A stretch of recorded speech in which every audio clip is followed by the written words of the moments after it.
Her true story from Colorado. My daughter-in-law slammed the door and said, "You're just a guest here." So I packed, smiled, and froze their bank account. She wanted to run the house.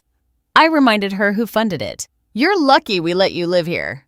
My daughter-in-law hissed, slamming the guest room door so hard I felt the whole hallway shudder. "You don't get a say under our roof." I remained seated in the living room, the armchair where I had painted fresh white baseboards with my own hands the first day they moved in. That chair held the weight of decades, surgeries, hospital shifts, whispered prayers for my late husband, and now it felt heavier than ever beneath me. After my husband passed from cancer 2 years ago, I packed up what little I had left and drove to Colorado, offering to move in with my son and daughter-in-law. They had just had their second child, a healthy little girl who still smelled like warmth and hope. I thought living with family again would bring comfort. I thought helping with the grandkids, preparing meals, and sharing the bills would be a balm for all of us. I never expected to become a guest in my own home. I had always paid my share. I used my nurse's pension to cover groceries, utilities, medical bills. Everything I could spare. I volunteered to pay for preschool tuition when they faced tuition heights. And I handled the increased electricity and gas costs during the brutal Colorado winters. I never asked for anything in return, not a thank you, not even acknowledgement. I thought family worked that way. You give until it hurts and you keep giving. At first, everything was as I hoped. I was the caretaker, the wise grandmother with jokes and warm hands. The kids laughed when they saw me. My daughter-in-law smiled politely, and my son called me Mom the way he always did. But slowly, the warmth receded like a tide pulling out to sea. Comments stopped being polite and began to sting. "Mom, you left the garage door open again," my daughter-in-law snapped. One day, I mumbled my apology, then moved the pickup inside without another word. A week later, I found my framed family photos moved to a corner shelf labeled Mom's Keepsakes. The tone shifted more. They started doing things without me making meal plans in a group chat I was removed from, hiring a housekeeper when I offered to clean, even enrolling the kids in camps without so much as a mention. My presence, once valued, began to crumble into inconvenience. "I thought you said you were staying temporarily," she said last month as I served cinnamon rolls in my softest voice. "We need the guest room for the storage or my craft corner." She flashed a tight smile. I did not appreciate. "You should get your own place." I did not answer. I only pushed back my chair and carried my plates to the sink as quietly as I could. Then, this morning came. I was preparing oatmeal and fresh fruit for the kids, my usual routine when I heard their voices through the hallway. I did not mean to eavesdrop, but it was hard not to hear when she screamed it so loud. "You're lucky we let you live here." She hissed her hand, slamming the guest room door. "You don't get a say under our roof." That sentence echoed. "You don't get a say. You're lucky." The fault lines of my heart shifted. I carried the bowls of oatmeal into the dining room, placing them carefully while my grandson and granddaughter stared up at me. They still treated me like their grandma. They smiled. They thanked me. They believed I belong. But where did I truly belong? I turned to my son later, the one whose first word I heard, whose first steps I cheered. His face had the same eyes, but today there was something different. A hesitance. A guilt that vanished when he glanced at his wife. "I am sorry," he said, looking away. "I did not mean Cecian," she interrupted, perched on the couch with her silenced phone and clipped posture. "Let's just let her stew. She will get it eventually." And just like that, they dismissed me. I was no longer Mom. Not really. I had become someone they tolerated, someone whose money they spent but whose presence they despised. A half-hour later, I sat in my old chair, my hands folded in my lap like a soldier preparing for orders. I thought of my husband. I thought of the home we built together. I thought of the paint I applied with his namesake and the floors we refinished by moonlight. Now someone else ruled the house. We bought someone who treated me as a liability. I could feel the tears wanting to come, but I blinked them back. I steeled myself. It was not about anger. It was about truth. It was about remembering that while names could be removed, contributions could not be erased. I rose slowly. The chair creaked in protest. I patted it once as if to say thank you. Thank you for holding me up. When I finally stood, I needed a plan. And with her door still shut behind her, hissed words, I promised myself I would remind them who really kept their lives afloat. 42 words to go and the foundation's already shaking. I wake before dawn as I always have because the house feels emptier in the dark and I feel needed even when I am not. I slip into the kitchen in my slippers, pulling on an apron that still fits me from 5 years ago. I light the stove and start chopping vegetables. Carrots for the stew, spinach for the quiche, apples for oatmeal. I set the coffee pot to brew and place bowls and spoons on the counter. I do this every morning without complaint because feeding my family feels like my purpose. I bring the ingredients downstairs, stir the oatmeal with a wooden spoon, and fill the kettle with hot water for tea. I hustle to shower and dress before the kids wake, then guide them through breakfast, reminding my granddaughter to wash her hands and helping my grandson find matching socks. Their laughter fills the kitchen, and I smile because at least I belong to them. We sit together at the long oak table, the same one I helped them pick out at the furniture store 2 years ago. I serve oatmeal in plain white bowls, fresh fruit on the side, and a picture of orange juice. But when I sit down, I only take a seat at the far end. Their daughter-in-law slides her plate across, then folds her arms and joins my son. My words are met with polite silence. My questions are met with clipped answers. My presence feels like a background blur rather than a face to cherish. Throughout the meal, I feel eyes flicker toward me from time to time. My son compassionately, my daughter-in-law judgmentally. I swallow a bite of oatmeal, softly tasting cinnamon and fruit, wondering when I became wallpaper. It stings more than I expected. As the kids rush off to school, I wash dishes and wipe counters. The house feels bigger now, too big in some rooms and too small in others. Empty spaces where my influence once radiated. I fold laundry in silence, thinking of the day I first offered to help with bills. I remember the look in my son's eyes when I said, "Let me pay for utilities, maybe preschool to take some pressure off you two." He nodded. She looked uncertain as if she doubted why I insisted.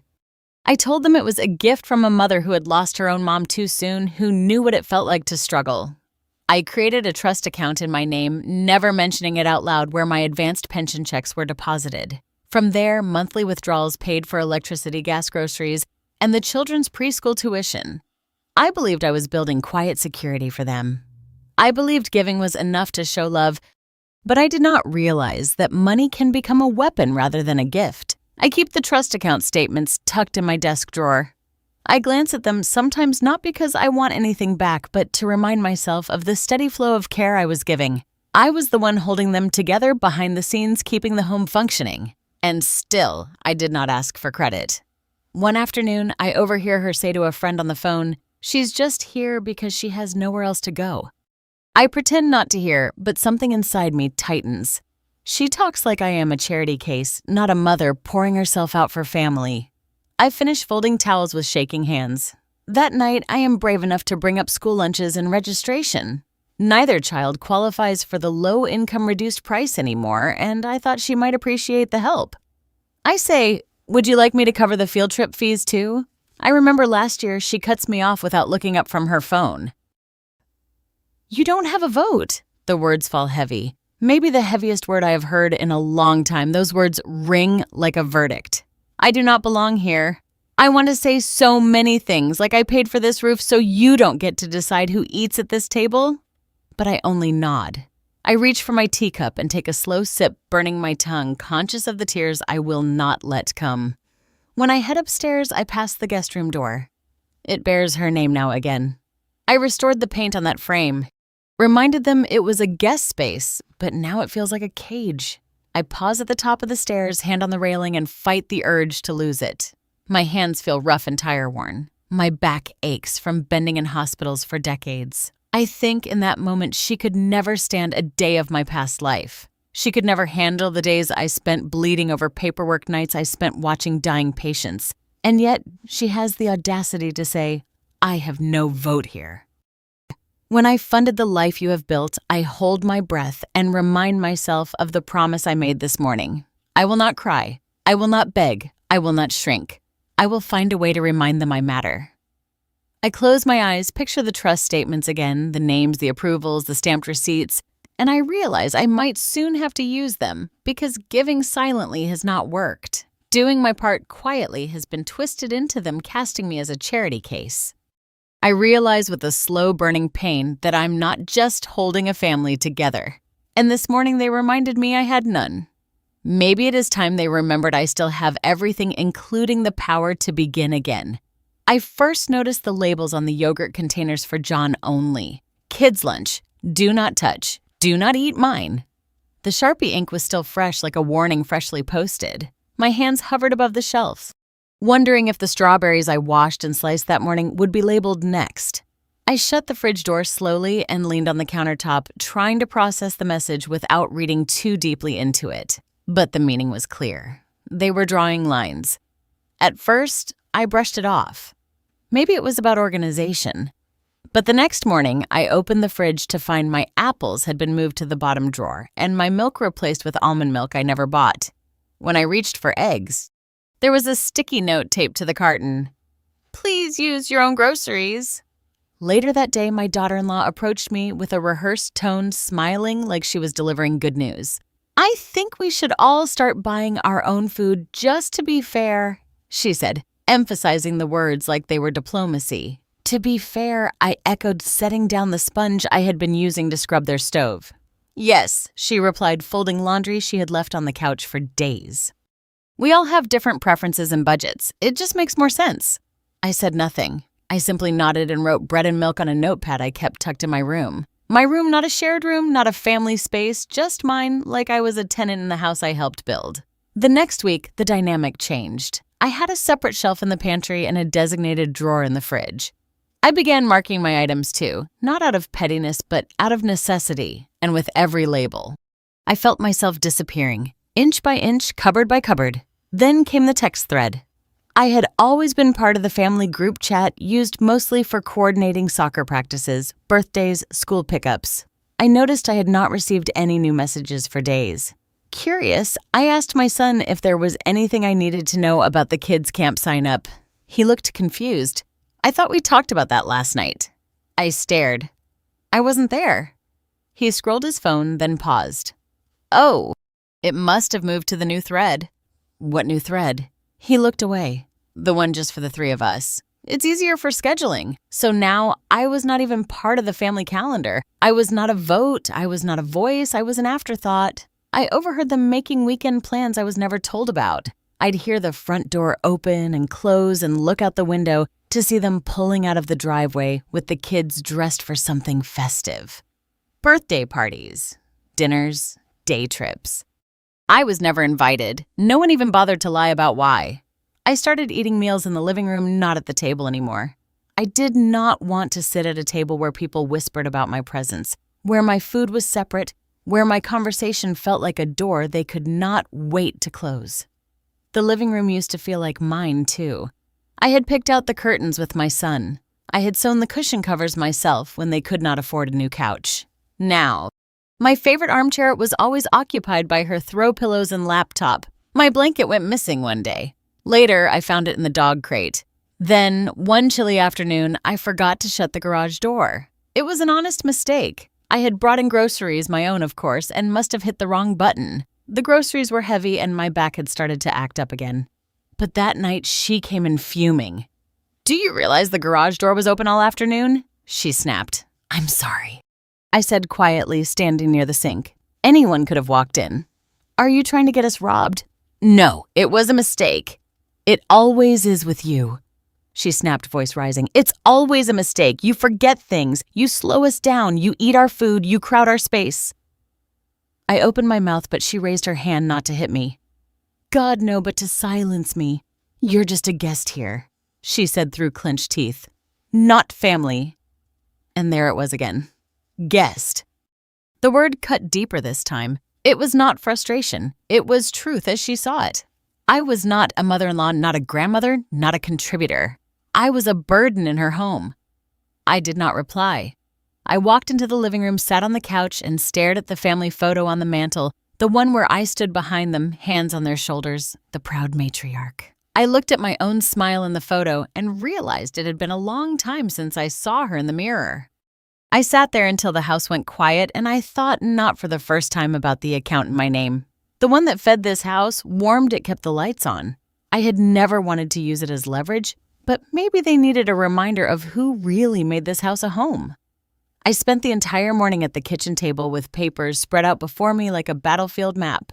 It had been a long time since I looked through my records, but the folders were still there. tucked neatly in the second drawer of the old oak cabinet I had moved from my old home. I had kept everything, every deposit slip, every signed agreement, every letter from the credit union. My husband had taught me that paper was power, and I had not forgotten. I found the folder labeled Trust Account, Marjorie P. It was thick, heavier than I remembered. I pulled out the most recent statements reading line by line. Monthly transfers, $2,000, $1,800, $2,300. Each one feeding the same debit card my son and daughter-in-law used for household expenses. Groceries, tuition, utility bills, all of it came from that account. And every withdrawal bore the same label authorized by MP. My initials, not theirs. The account was mine fully, legally, irrevocably. When I first created it, I thought of it as an act of love. My son had been laid off from a corporate job during the pandemic, and his wife had just given birth. They were drowning in expenses. And I stepped in quietly. I had always been the kind of mother who helped without boasting. I called my financial advisor, asked about setting up a trust, not one that would burden them with inheritance taxes, but one that I could control while I was still alive, and I had controlled it every dime.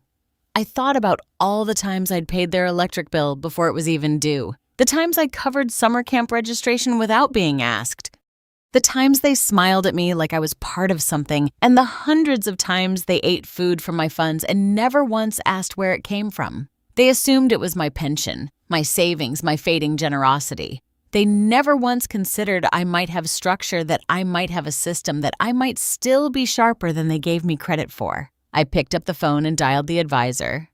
"Mrs. Patterson," he said warmly, "what can I do for you today? I want to confirm something." I said, voice level heart steady, the trust account for my family under my name. I am still the sole trustee. Correct.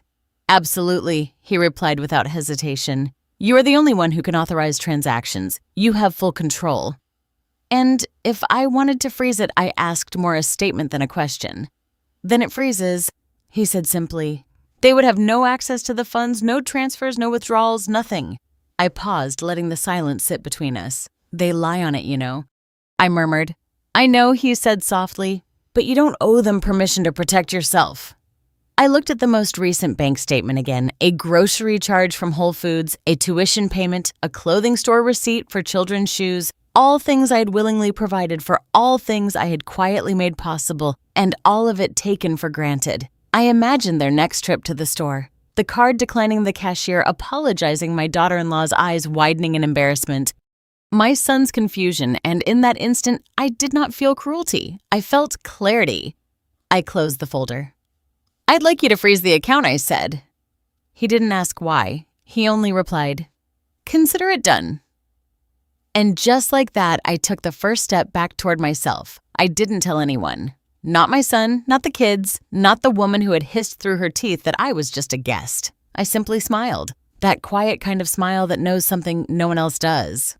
That afternoon, I brewed tea, folded laundry, and baked a peach cobbler for the kids' afternoon snack. One last gesture from the woman they thought they could disregard. I placed it on the counter with a note. Enjoy, darling's grandma.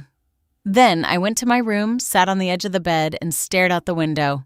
No rage, no tears, just the silent hum of a power they never realized I had. I had given them love in the form of funds, but now I was taking something back. Not the money my place, my pride, my voice. I woke early that morning with no alarm, no noise, just a steady breath and a certainty I had not felt in years. The sun had barely touched the curtains when I sat at the dining table my last morning in that house and wrote a simple note in my cleanest handwriting. No emotion, no flourish, just the truth in ink. Thank you for reminding me who I really am. I folded the paper once, placed it beneath the salt shaker in the center of the kitchen table, and set a warm cup of tea beside it. It was Jasmine, her favorite, or maybe it used to be. I could not remember anymore. I packed only one suitcase, just enough for the next chapter. My favorite cardigan, the pearl earrings my husband gave me on our 25th anniversary, and the worn paperback I never finished. Everything else, every dish I had washed, every blanket I had folded, every meal I had paid for could stay. I would not take crumbs from a table I was no longer welcome at.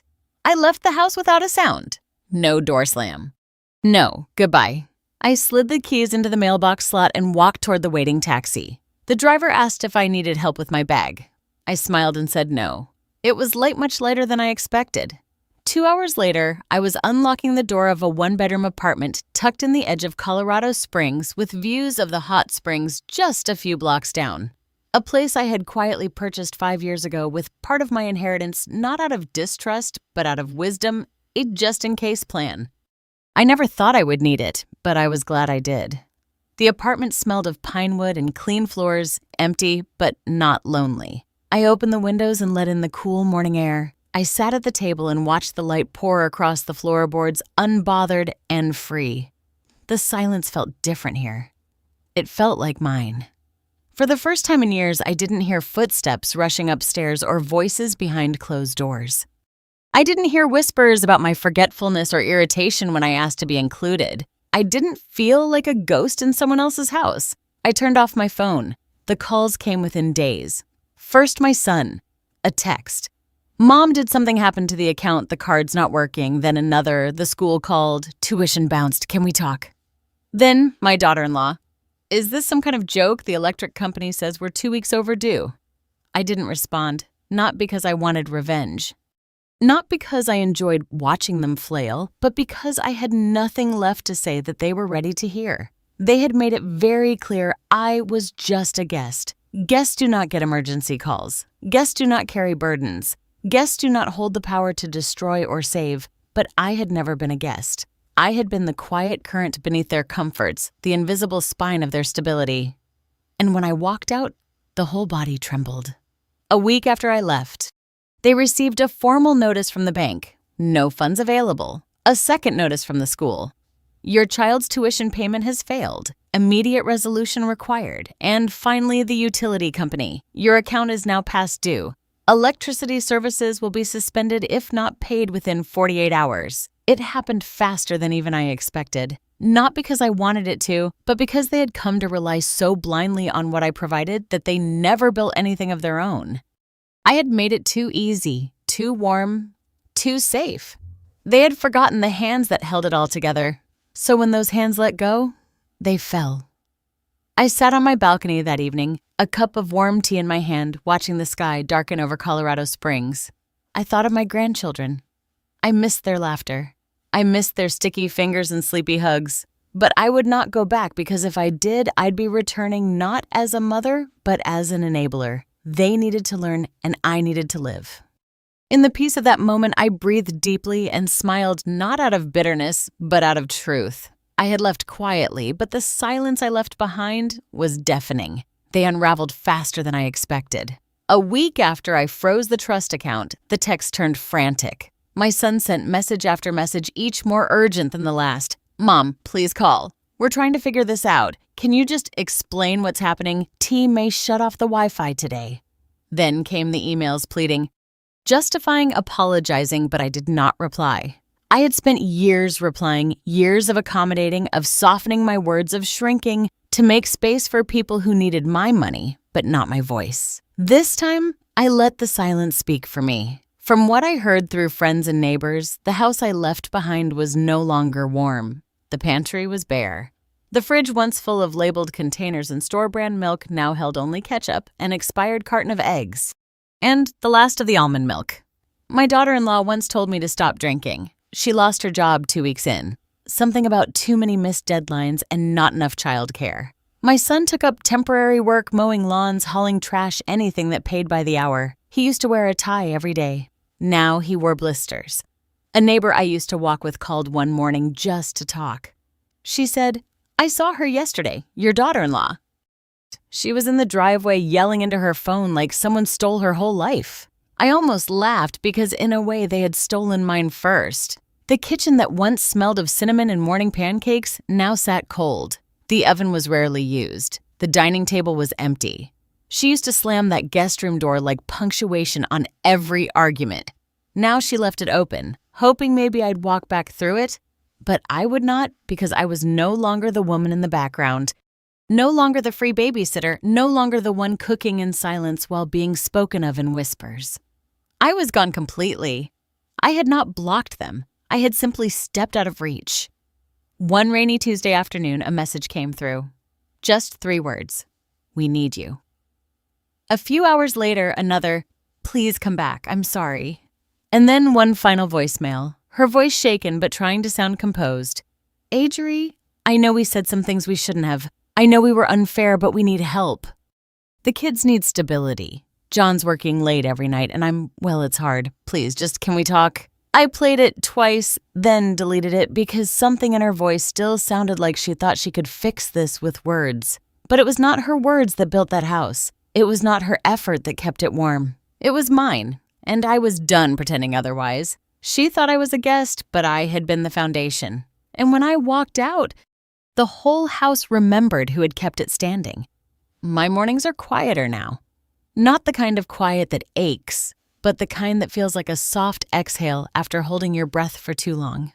I brew a pot of Earl Grey each day at 7 sharp. I sit by the window of my little apartment watching the steam rise from my mug.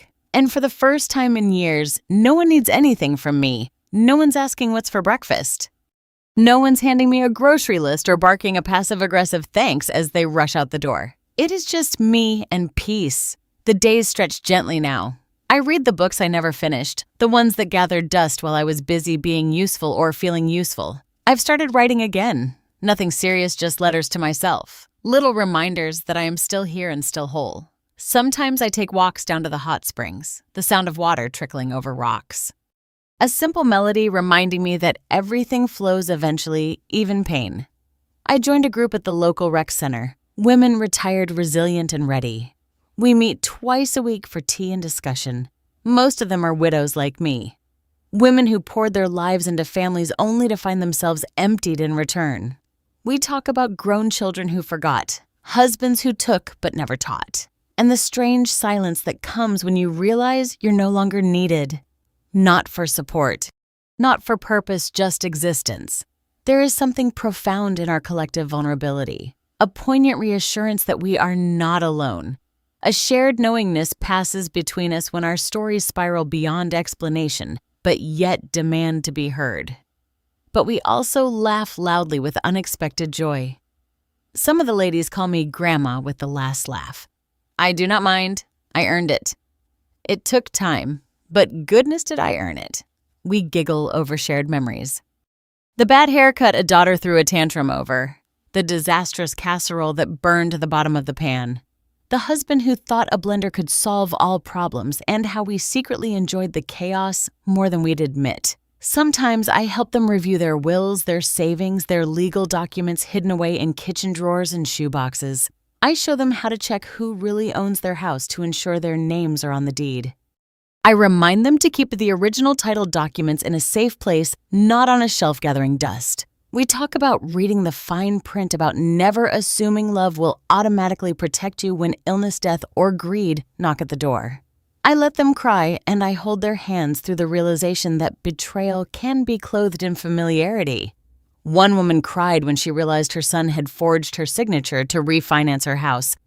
Another smiled through tears as she shredded the joint credit card her daughter kept maxing out. We call those moments Taking Back Tuesdays because sometimes justice is not found in courtrooms filled with lawyers in suits. It is found in quiet afternoons with a shredder and a witness, when your own trembling hands decide enough is enough. I do not hate my son. That love never completely goes away. Even when it is tested, even when it wavers, it is love shaped by decades of lullabies. Bandaged knees. College essays cram titled, Why Mom is the Best in Tearful Goodbyes at the Airport. I do not hate my daughter-in-law either, although I admit there were days when I questioned whether her kindness was genuine or performative. But I no longer offer myself on the altar of being light. I am not here to be accepted. I am here to live. I gave too much for too long. It was the kind of giving that meant saying yes when I wanted to say no. That meant putting their needs ahead of mine day after day until my own mirror reflected a stranger. But when I finally stopped giving without boundaries, when I pulled my voice back, I did not lose them. In fact, I found the woman who once held dreams of writing a book. The one who hated wasting time and cherished quiet solitude. The one who missed the sound of her own heartbeat, not someone else's deadlines. She was there, hidden behind decades of duty and expectations. If I could whisper to that woman, the one washing dishes at 2 a.m., the one poring over furnace bills and life insurance forms, I would say, Yes, you matter even when no one says so, especially when no one says so. So, now I spend my mornings calmly, my days deliberately. I meet friends for poetry readings at the library. I sit for hours by the old oak tree in the park, sketching lines on a notepad. I volunteer at the senior center, helping with a lunch program or just offering company and conversation to women whose names I may not remember, but whose smiles I never forget. I have learned that retirement is not an ending. It is a new beginning, a chance to rediscover who you are when no one is asking you to be anything. One afternoon, I hosted my first proper dinner here with simple dishes, roasted vegetables, a harvest salad, store-bought bread. I invited 2 ladies from the group and another neighbor I met at the coffee shop. We laughed so much, I needed help cleaning up the table, echoing with conversation, ringing with connection. I realized there in the soft lamplight that this feeling is what life was always meant to be. I can feel the river of time around me, but not dragging me toward regret. Instead, it nourishes the banks where I now stand wide and rooted. My phone still lights up with messages from my son. He says he misses the sound of my laughter. He asks if I need help with anything. He ends with, "Mom, you're welcome back anytime." But I do not answer. I know words can hold love only for so long. It is actions that speak across rooms. I visit when I feel like it. We meet in cafes, not at that kitchen table anymore. And when I return home, I sleep peacefully, the door closing softly behind me. This is my life now. Full calm and unapologetically mine. And in the quiet mornings, I sip my Earl Grey and think I've found myself and she was worth waiting for. I do not hate my son. That would be too simple, too clean. Hatred implies distance. And our pain, his and mine, was never distant. It was tangled, rooted, grown from the same soil that once bore bedtime stories, scraped knees, and a little boy who used to cling to the hem of my apron just because he wanted to be close. I raised him to be better, kinder, more grateful, and for a time he was. He held doors open for elderly women. He volunteered on weekends. He used to kiss me on the cheek before dinner and whisper thank you without anyone asking. He once told me at 13 that when he grew up, he would buy me a house so I could stop working late nights at the hospital. But life has a way of stripping the softness off people, especially when they choose pride over memory, especially when comfort becomes entitlement. I see now that I shielded him too long.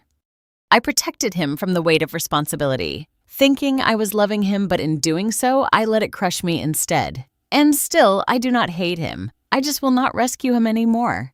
There's a difference between walking away in anger and stepping back in wisdom. Mine was not an exit fueled by bitterness. It was powered by clarity. Motherhood taught me many things. It taught me how to stretch $1 into 4 meals, how to hide tears while stirring soup, how to smile when I was drowning, how to sit through judgment at PTA meetings in a secondhand coat while pretending not to care, how to endure disrespect in the name of keeping peace at home, and how to pretend over and over again that I was fine.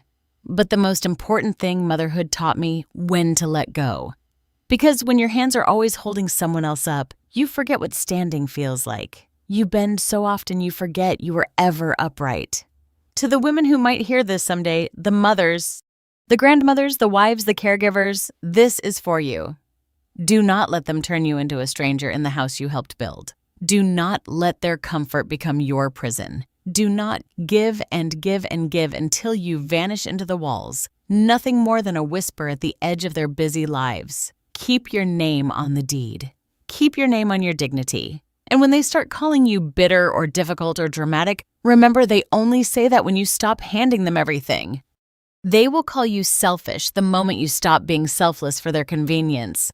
When they forget who taught them how to hold a spoon, how to fold a shirt, how to comfort a child. Remind them not with lectures or pleading, but with silence, not rage, not vengeance, just the quiet truth of your absence. Because some lessons are only learned in the echo of a door closing behind you. I used to stand in that kitchen like a shadow cooking meals for people who no longer looked me in the eye. I used to walk on eggshells in my own home, afraid that my presence would disrupt the fragile illusion of their independence. I used to swallow my opinions whole because it was not my place. I was made to feel like a guest in the very place I helped build. And that broke something in me. Not loudly, not all at once, but slowly, like a candle burning to the end of its wick. Now, I wake each morning in the soft glow of my own space. I pour my tea with both hands, no one interrupting. No chores waiting, no passive-aggressive sighs from across the room. I eat when I'm hungry, I laugh when I feel like it. I play music out loud and I sing even if I'm off-key. I taste every drop of peace I once paid for them to have. They still struggle. I hear through the grapevine that the bank account remains empty. The house is cold in winter. She lost her job. He picks up shifts where he can. The kids wear the same shoes for 2 school years straight. I do not watch. I do not gloat. But I do remember. I remember being called a burden. I remember the grocery lists that had their names written on everything except mine. I remember the way she said, "You don't get a say under our roof," as if I hadn't funded the walls that held her words. I remember sitting in that house, heart pounding, hearing my name in hushed tones when they thought I was asleep. And if they ever wonder how it all fell apart, if they ever sit in the cold kitchen and look at one another with confusion and ask what happened, they will have to answer this. What happens when the hands that held you finally let go? When the woman who covered your rent, bought your groceries, paid your bills, and smiled through every insult stops? I gave them warmth. They gave me warning labels on food. I gave them stability. They gave me exile. I gave them memories. They returned convenience. So I gave them what they feared most, freedom from me. And I will not take it back. As I sit now surrounded by books and music and women who see me, not use me, I do not wish to undo the past. I do not pine for reconciliation. I do not pray for their return. I hope they learn.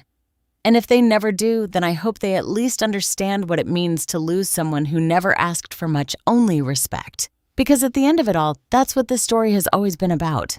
It's not revenge, not resentment, but remembrance. Remembrance of who I was before I was silenced, before I was labeled, before I was thanked for everything with nothing. So, to the daughters-in-law who forget who funded their homes, to the sons who grow too proud to remember whose hands wiped their tears, to the families who think love is conditional and care is transactional.